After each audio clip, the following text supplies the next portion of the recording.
The following is a conversation between His Divine Grace, A.C.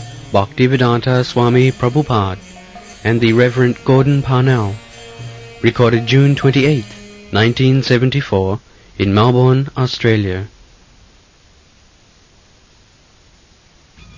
Your people have a serenity that many Western people don't have.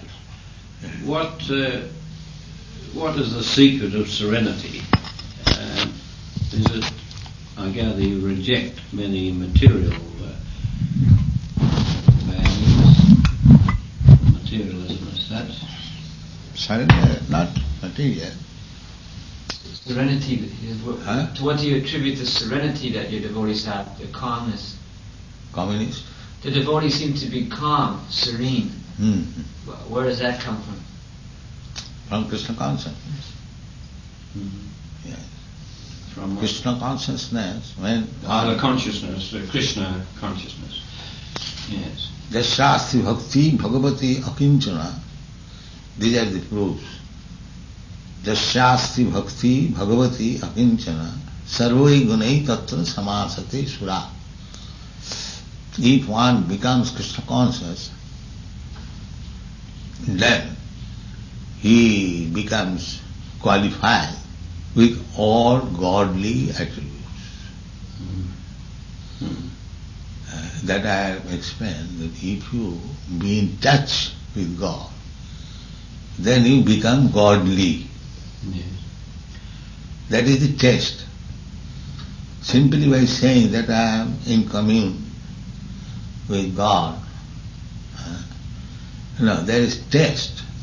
Mm-hmm.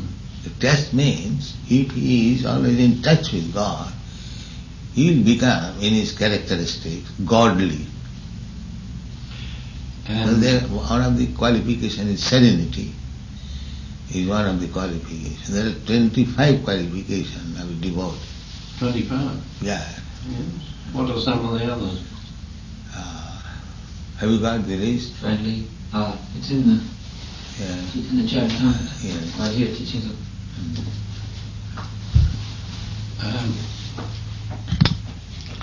And you obviously would have ways, methods of becoming God conscious, Krishna conscious. What sort of that? Meditation? No, chanting? it's practical. Mm-hmm. Yeah, It says, there are many such qualities. Lord Chaitanya described some of them. A devotee of the Lord is always kind to everyone. He does not First qualification. He is very kind to everyone. Yes. He does not pick a quarrel with anyone. He takes the essence of life, spiritual life. He is equal to everyone. No one can find fault in a devotee. His magnanimous mind is always fresh and clean, without material obsessions. He is a benefactor to all living entities. He is peaceful. He is always surrendered to Krishna. He has no material desire. He is very humble. He is fixed in his direction. He is victorious over the 6 material qualities, such as lust and anger. He does not eat more than what he needs. He is always sane. He is respectful to others, but for himself he does not require any respect. He is grave. He is merciful. He is friendly. He is a poet. He is an expert, and he is silent. Well, they're all very good, aren't they? And so, in reading about Lord Krishna, I take it that he performed many miracles of healing.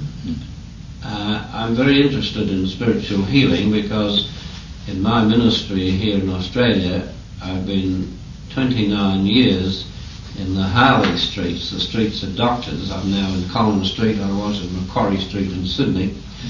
And in Sydney I had 41 medical men and women, mainly men, on my roll of members. And we worked very closely. This very day I've been working closely with a doctor with a certain patient who's having what is called a nervous breakdown.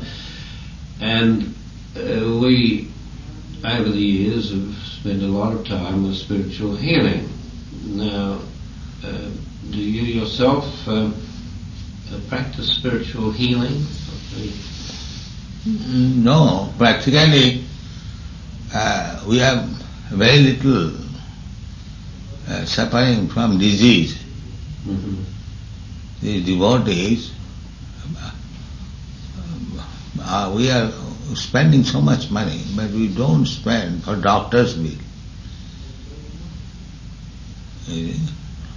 Well, not normal doctors, but now we explain to our patients that the doctor normally works at the physical level and the psychiatrist works at the emotional, mental level, but the church works at the spiritual level. And just as Jesus... Spiritual level means to cure his material disease. Yeah.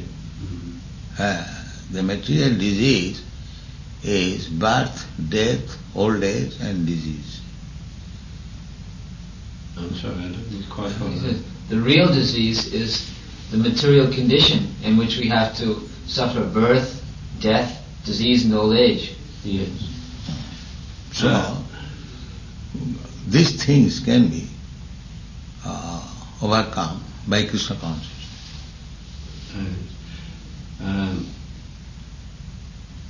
Yes, I see. And on the point of in reading this very interesting magazine and You find out this verse, Bhagavad Gita.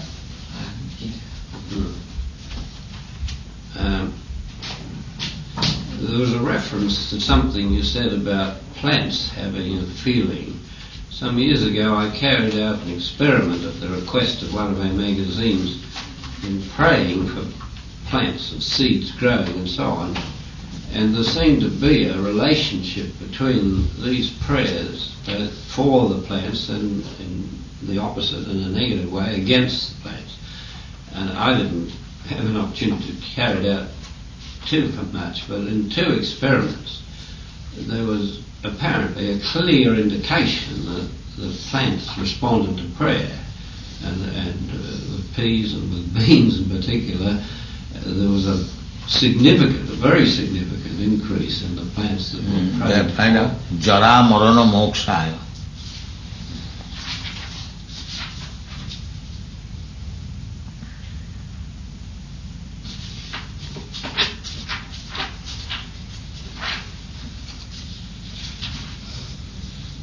Jira marana mokshaya mam ashritya yatanti ye te brahmata vidu krishnam adyatmam karma chakilam.